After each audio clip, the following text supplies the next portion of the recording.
Hoje eu quero compartilhar com você a palavra de Deus que se encontra na carta de Paulo, escrita aos Efésios, capítulo 1, versículo 20 a 23. A palavra de Deus nos diz da seguinte maneira: o qual exerceu ele em Cristo, ressuscitando-o dentre os mortos e fazendo-o sentar à sua direita, nos lugares celestiais, acima de todo principado e potestade, e poder e domínio, e de todo nome que se possa referir, não só no presente século, mas também no vindouro.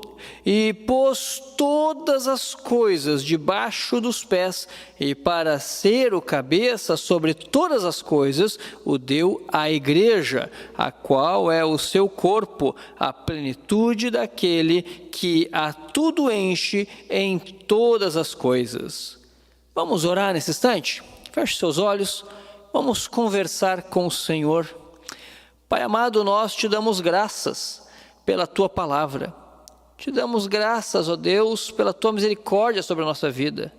Pedimos também perdão sobre as nossas faltas, ó Deus, e suplicamos que nos dê compreensão para que possamos entender os princípios do Senhor expostos na Sagrada Escritura, a fim de que venhamos a conseguir colocar em prática nas nossas atitudes diárias, a cada dia da semana, em nome de Cristo Jesus.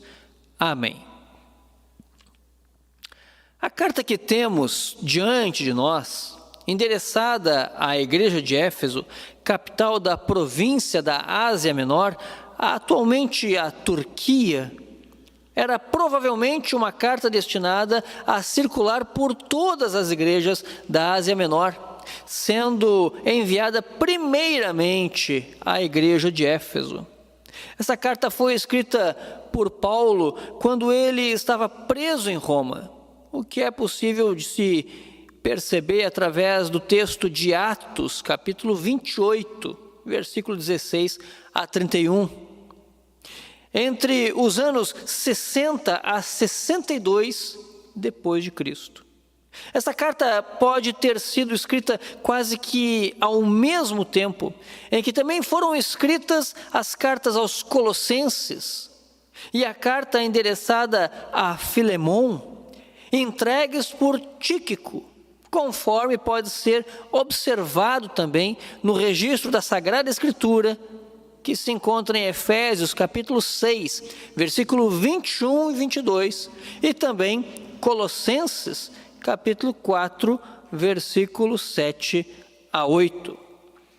Temos nessa carta aos Efésios uma divisão de temas muito interessante, em que os 3 primeiros capítulos apresentam um conteúdo altamente teológico, enfatizando a doutrina do Novo Testamento. E os 3 últimos capítulos, os capítulos finais, apresentam uma característica mais prática da teologia, enfatizando como deveria viver os cristãos.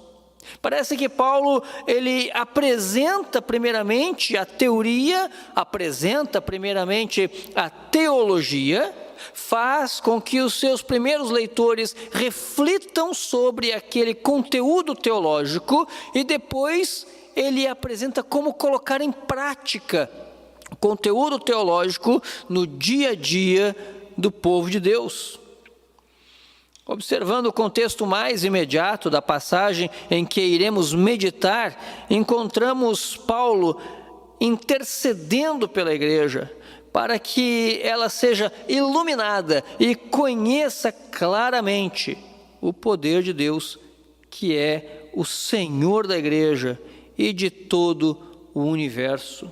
Por isso, ele agora vai tratar de apresentar 3 demonstrações do grande poder de Deus a favor da igreja.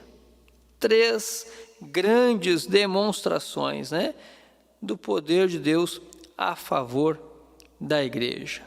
Relendo novamente esta passagem, nós encontramos Efésios 1, versículo 20 e 23, que diz: o qual exerceu ele em Cristo, ressuscitando dentre os mortos e fazendo-o assentar à sua direita nos lugares celestiais, acima de todo o principado e potestade, e poder e domínio, de todo nome que se possa referir não só no presente século, mas também no vindouro. E pôs todas as coisas debaixo dos pés, e para ser o cabeça sobre todas as coisas, o deu à igreja, a qual é seu corpo, a plenitude daquele que a tudo enche em todas as coisas.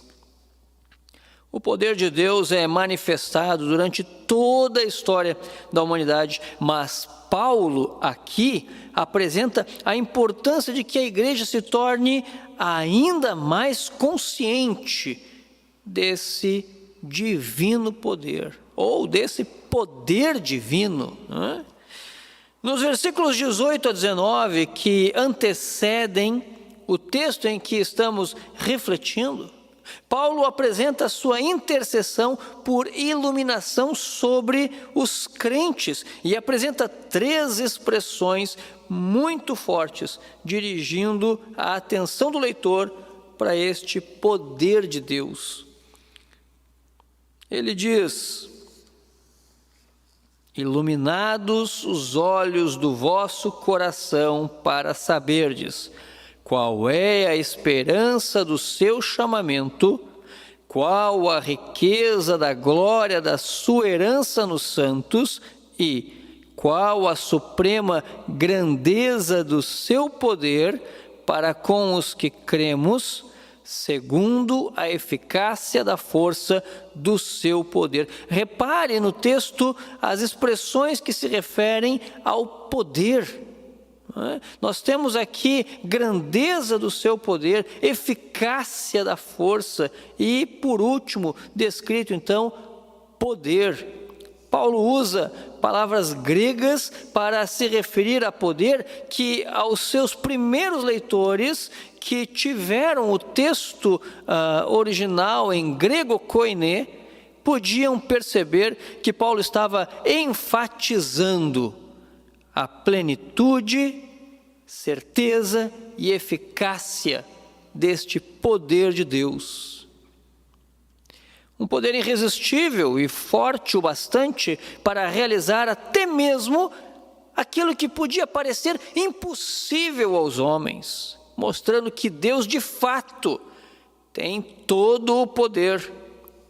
Aí então Paulo começa a apresentar a manifestação desse poder que também está disponível para a igreja. Um poder suficiente para a ressurreição de Cristo. Um poder suficiente para a ressurreição de Cristo. Observe mais uma vez o texto de Efésios, capítulo 1, versículo 20 a 21. Diz assim a palavra de Deus: o qual exerceu ele em Cristo, ressuscitando-o dentre os mortos e fazendo-o sentar à sua direita nos lugares celestiais, acima de todo principado e potestade, e poder e domínio, e de todo nome que se possa referir, não só no presente século, mas também no vindouro. Paulo está apresentando o fato de que Deus ressuscitou Cristo, não o deixando na morte, não permitindo que o seu corpo experimentasse corrupção. A morte não poderia conter de modo algum o autor da vida. É isso que o apóstolo Pedro fala ao povo após ter sido instrumento de Deus para curar um deficiente físico que se encontrava diariamente à porta do templo em Jerusalém. Veja as suas palavras direcionadas ao povo. Ele diz: dessarte, mataste o autor da vida, a quem Deus ressuscitou dentre os mortos, do que nós somos testemunhas. Atos capítulo 3, versículo 15. De fato, voltando a nossa atenção para a ressurreição de Cristo, podemos claramente perceber que a morte não era o estado final para aquele que é o autor da vida. Deus poderosamente o ressuscitou e esse poder regenerador da vida também age sobre aqueles que estão conectados em Cristo.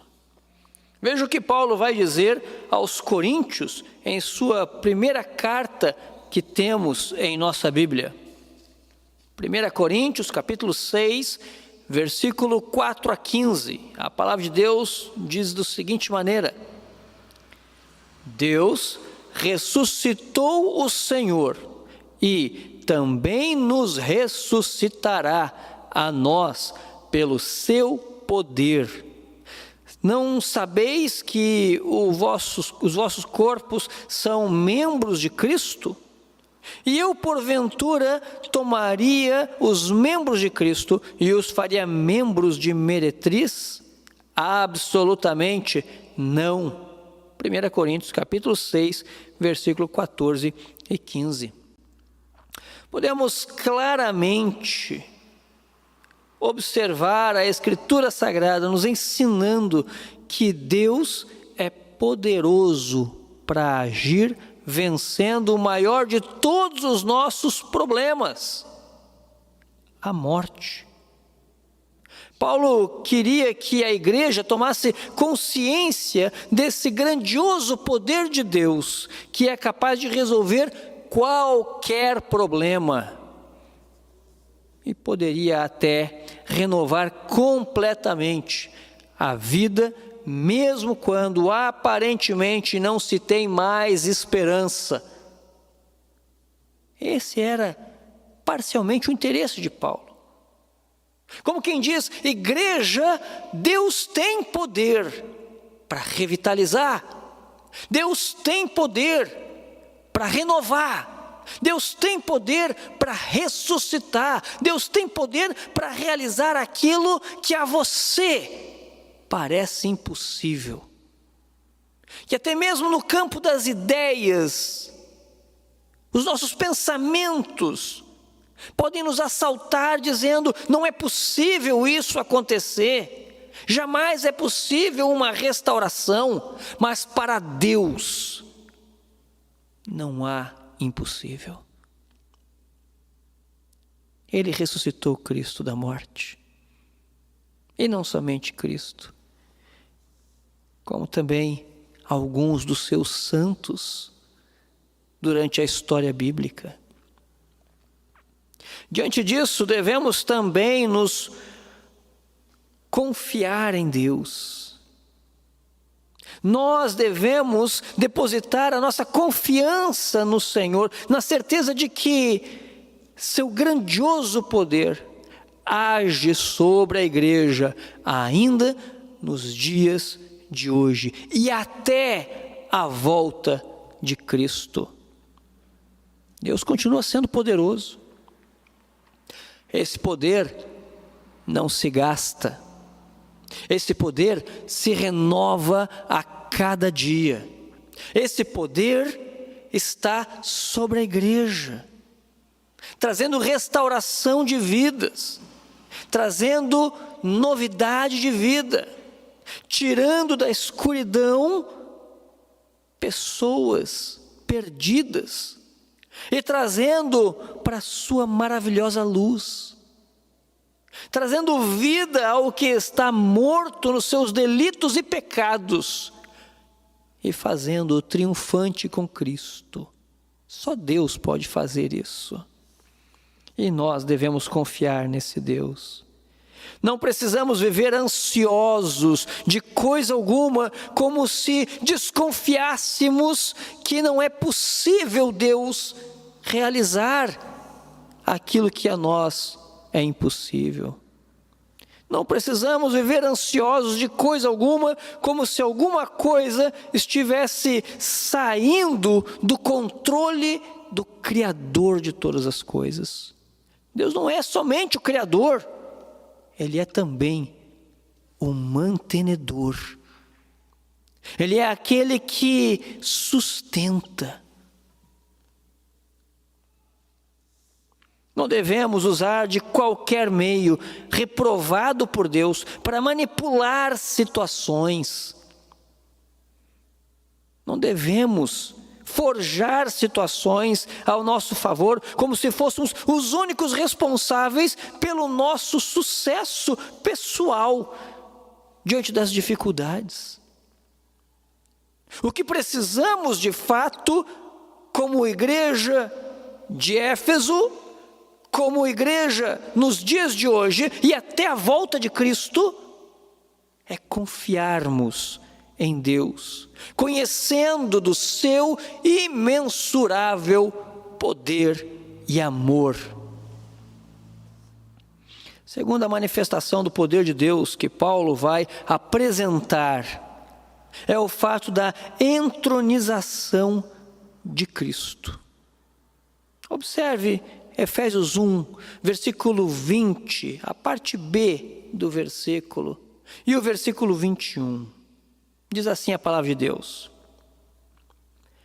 e fazendo-o sentar à sua direita nos lugares celestiais, acima de todo principado e potestade, e poder e domínio, e de todo nome que se possa referir, não só no presente século, mas também no vindouro. O sacrifício de Cristo foi aceito plenamente, como total pagamento pelas transgressões tua e minha,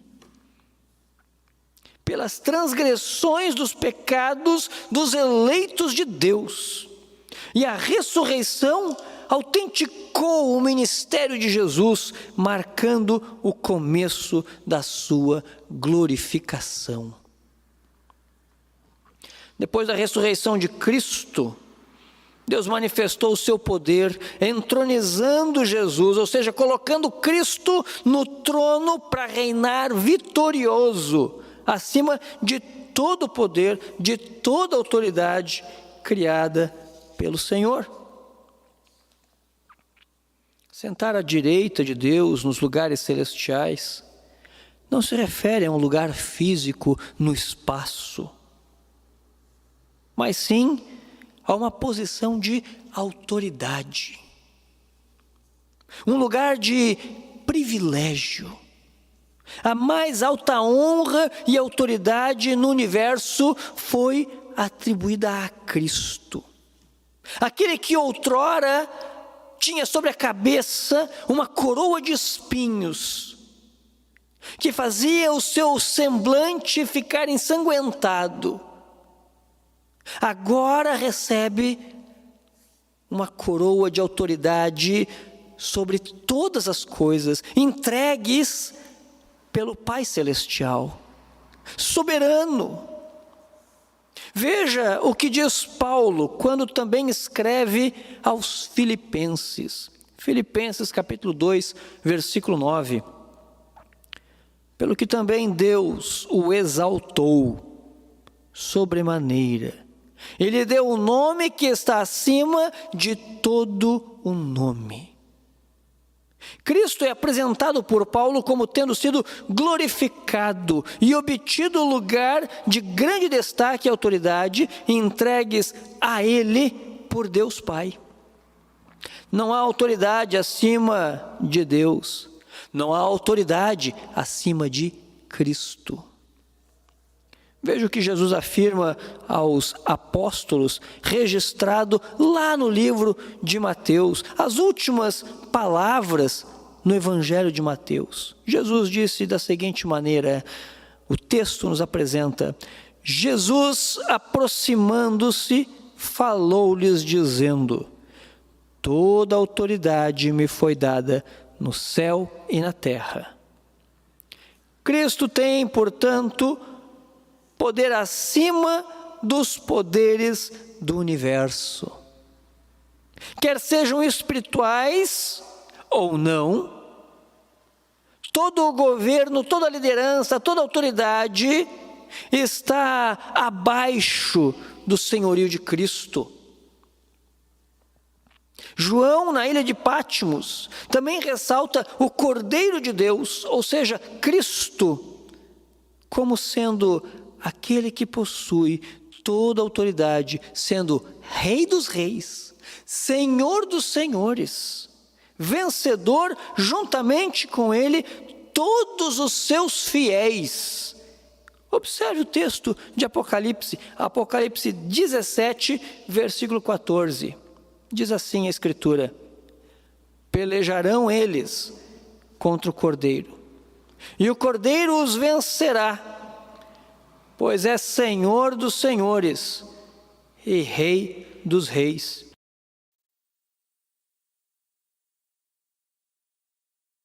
Eleitos e fiéis que se acham com Ele. O poder de Cristo não é um poder futuro. O reinado de Cristo não é um reinado lá na frente, que ainda vai acontecer. A soberania de Cristo não é algo que está confinado lá na frente, num futuro. Cristo governa já. O exercício do seu poder, da sua autoridade é agora. Cristo governa e reina no presente, e com Ele todos os seus eleitos vitoriosamente. A igreja de Cristo reina sobre a terra. Cristo reina sobre a terra por intermédio da igreja. O que a gente pode concluir disso que nós vimos até aqui? O que a Escritura está ensinando a nós? O que Paulo está mostrando aos crentes de Éfeso? O que Deus está nos fazendo lembrar é que Cristo está no governo de todas as coisas já no presente século.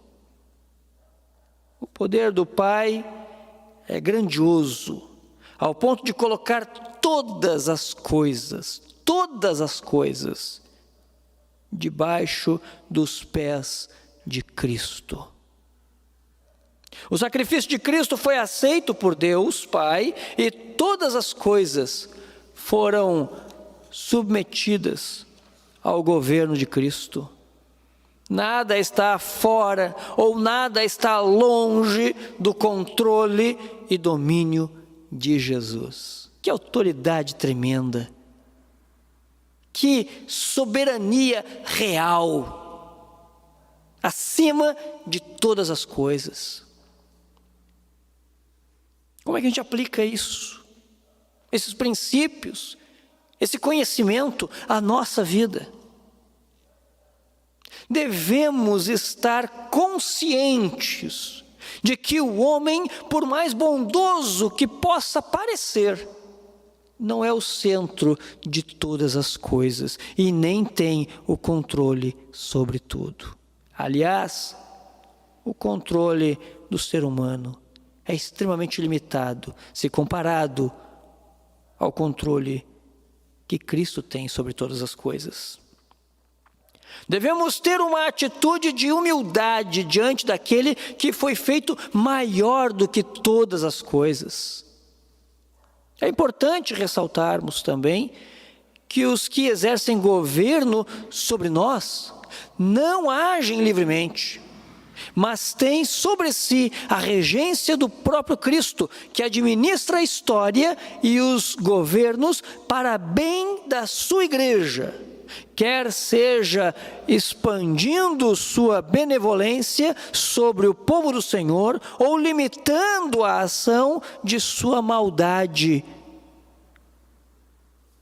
Por isso, devemos, antes de tudo, temer a Deus e não aos homens. É o que podemos aprender também olhando Atos, capítulo 5, versículo 29. O Senhor administra aqueles que governam sobre os homens.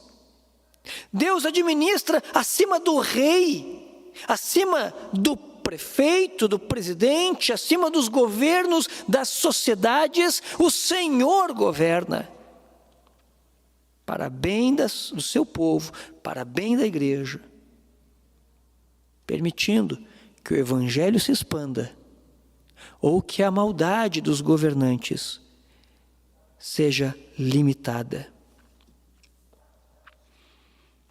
Não esqueça disso. O poder de Deus é real, a soberania de Cristo é presente. Terceira manifestação do poder de Deus que Paulo vai apresentar é o fato da situação do senhorio pleno de Cristo. Senhorio pleno de Cristo. Efésios capítulo 1, versículo 22 e 23, a palavra de Deus nos diz da seguinte maneira: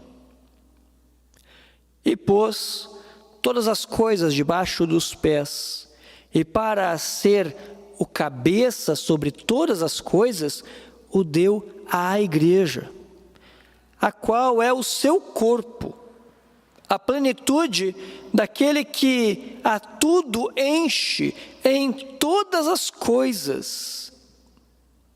Efésios 1, 22 a 23. Deus, o Pai, manifestou o seu grande poder, ressuscitando Cristo dos mortos, fazendo-o sentar-se à direita de Deus, e sujeitou todas as coisas aos pés de Jesus. É isso que Paulo está nos mostrando e intercedendo a Deus para que a igreja veja com clareza. A Bíblia ainda afirma que há uma unidade mística entre Cristo e a igreja, e que esta unidade é fruto do agir do Pai. É também por meio desta unidade que Cristo exerce seu domínio sobre todas as coisas terrenas em benefício da igreja, que é o seu corpo. A igreja, que é o corpo de Cristo, e deve dar continuidade ao ministério de Cristo sobre a terra, sabendo que o governo de Jesus é total. A igreja, como o corpo de Cristo, é a continuidade da sua encarnação. A igreja é seu corpo em ação sobre a terra. Perceba, a unidade ela é tão intrínseca, a unidade ela é tão real, Cristo sendo cabeça, a igreja sendo corpo, de modo que isso figura na sociedade, de modo que isso figura entre os homens, de que Cristo continua reinando por intermédio do seu corpo, que é a igreja. O fato de Cristo ser o cabeça da igreja faz ressaltar 3 questões importantes que devemos sempre ter em mente. A primeira delas, que Cristo tem autoridade suprema sobre toda a igreja. Cristo tem autoridade suprema sobre toda a igreja. Ele governa a igreja. Ele deve ser sempre obedecido. A palavra de Cristo deve ser levada em consideração pelo corpo de Cristo. Veja a importância de se estudar a Bíblia. Veja a importância de estar participando das reuniões de estudo da Sagrada Escritura. Uma vez que o corpo de Cristo deve agir de acordo com o que deseja Cristo, que é o cabeça. A palavra dele não pode ser desprezada. Cristo tem autoridade sobre a igreja, de realizar ou deixar de realizar, de determinar ou não determinar. Cristo é quem faz estas coisas. Segunda questão, em Cristo e entre Cristo e a igreja, Há uma unidade indivisível, impossível de ser quebrada esta união. Não há como separar a igreja de Cristo. Logo, se a igreja não tem essa percepção da unidade com Cristo, ela sofre problemas de identidade. Porque a igreja só existe porque Cristo é o cabeça da igreja. É impossível dividir estas coisas. É impossível dividir corpo do cabeça que é Cristo. A igreja é inteiramente dependente de Cristo. É impossível viver e agir sem Cristo. Você já viu um corpo agindo livremente sem sua cabeça? É impossível.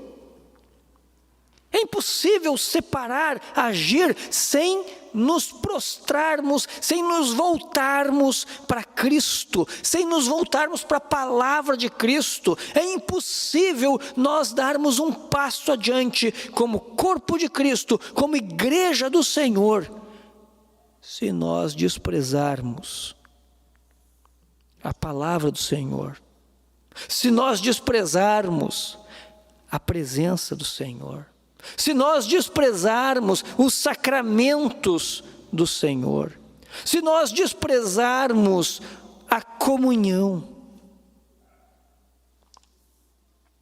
Como que a gente aplica isso na nossa vida? Em todo instante, devemos estar atentos para a direção de Deus. Devemos olhar para o Senhor. Devemos caminhar na direção do Senhor e da sua palavra. Devemos buscar entender o que o Senhor deseja. Como quem diz: Cristo, qual é a tua vontade para a nossa igreja? Cristo, qual é a tua vontade para a minha família? Cristo, qual é a tua vontade para a minha vida? Precisamos estudar a Escritura, conhecer a vontade de Deus, não somente para a igreja como instituição, mas também para a vida pessoal. Devemos andar sempre consciente de nossa dependência de Cristo. Somos inoperantes sem a comunhão com Cristo. Nada conseguimos fazer de bom se não for em comunhão com Cristo. No Evangelho de João, veja o que Cristo afirma: eu sou a videira, vós os ramos. Quem permanece em mim e eu nele, esse dá muito fruto, porque sem mim nada podeis fazer. João 15, versículo 5. O desejo de Deus é que você e eu venhamos a dar muito fruto, mais fruto ainda, muitos frutos. Frutos de evangelização, mas frutos de personalidade. Frutos que nos façam identificar a nossa caminhada com a caminhada de Cristo. E para que isso seja possível, devemos compreender que sem Cristo nada podemos fazer. Mas reconhecendo Cristo em nossos passos, somos mais que vencedores. Mais que vencedores com Cristo. Assim como Ele também é vencedor. Teremos aflições, teremos perseguições, teremos dificuldades na questão da contracultura, mas venceremos todas elas, assim como Ele, o cabeça, Cristo, também venceu. Veja o que ele mesmo diz aos discípulos em João 16:33. Estas coisas vos tenho dito, para que tenhais paz em mim. No mundo passais por aflições, mas tende bom ânimo. Eu venci o mundo. Está claro a nós. No mundo, todo aquele que segue a Cristo vai passar por aflição, perseguição, limitações, problemas, dificuldades. A bem da verdade, estamos apenas de passagem. O nosso lar é celestial. Novos céus e nova terra. Lá nós habitaremos felizes. Não deveríamos nos apegar às questões deste mundo, haja vista que neste mundo nós somos passageiros. Mas venceremos todos os problemas se permanecermos com Cristo. Se permanecermos com Cristo. 3 demonstrações do grande poder de Deus a favor da igreja. Primeira delas, ressurreição de Cristo. Foi a favor da igreja, a favor dos eleitos de Deus, a favor daqueles que Paulo está falando já no capítulo 1 de Efésios, versículo 3, que foram chamados, que foram eleitos por Deus. A ressurreição de Cristo. Não somente ele pagou pelos pecados dos eleitos, mas também deu novidade de vida, restauração, nova vida em Cristo Jesus, e somente nele é possível, deixando todas as coisas para trás, da vida do passado, as coisas erradas, os problemas, e começando de novo com Cristo, dependendo de Cristo. Segunda demonstração do grande poder de Deus a favor da igreja. Cristo foi entronizado. Tem alguém no reino que está reinando. Cristo está sentado no trono. O mundo não caminha de qualquer jeito. O trono tem um rei que está sentado e está administrando a história a favor da igreja. E em terceiro lugar, terceira demonstração do grande poder de Deus a favor da igreja é o senhorio pleno de Cristo.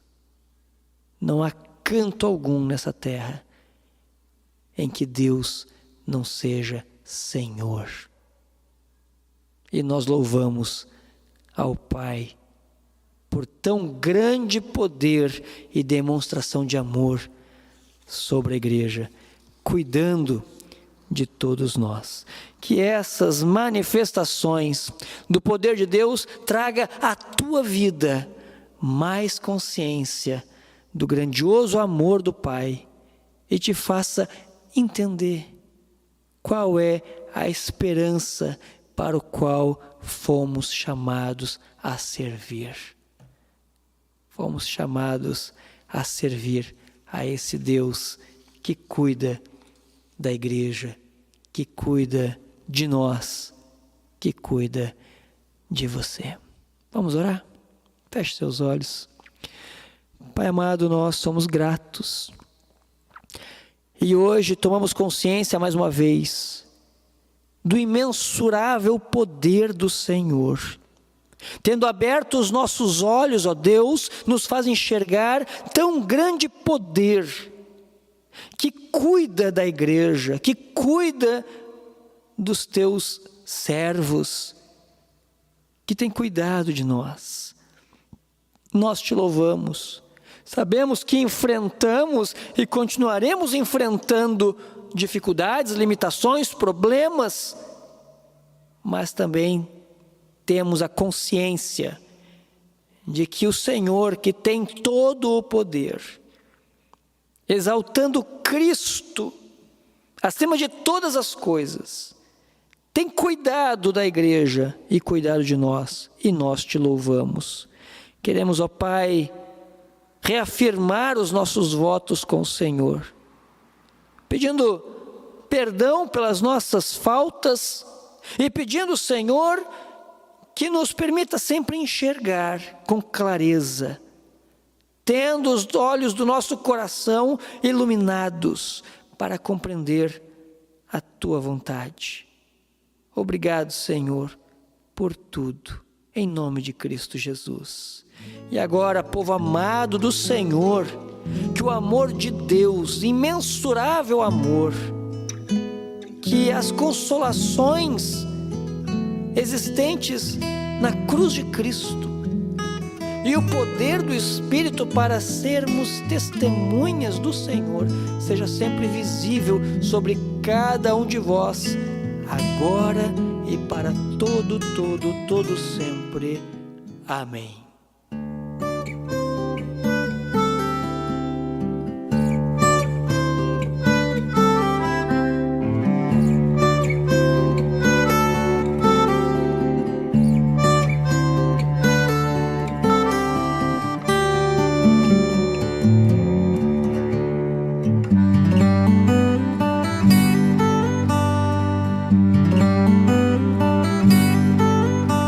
Acima de todas as coisas, um sonho sonhado por Deus, oásis de toda a vida, família,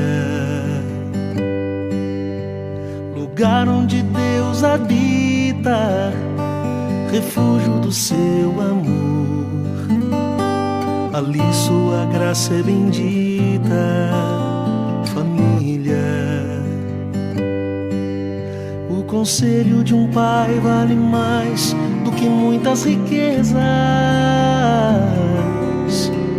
Um abraço entre irmãos despedaça os portais do inferno. O retorno de um filho é um banquete de paz e alegria. Quanta vida se esconde por trás de um sorriso materno.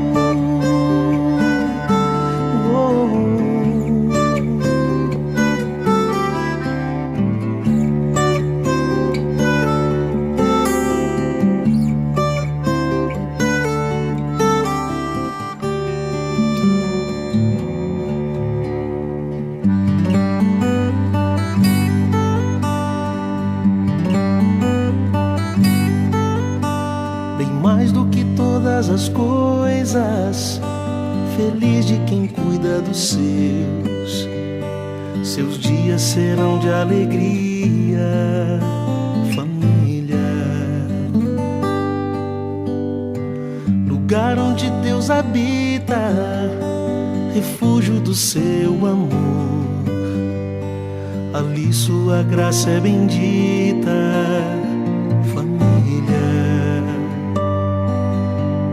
acima de todas as coisas, família.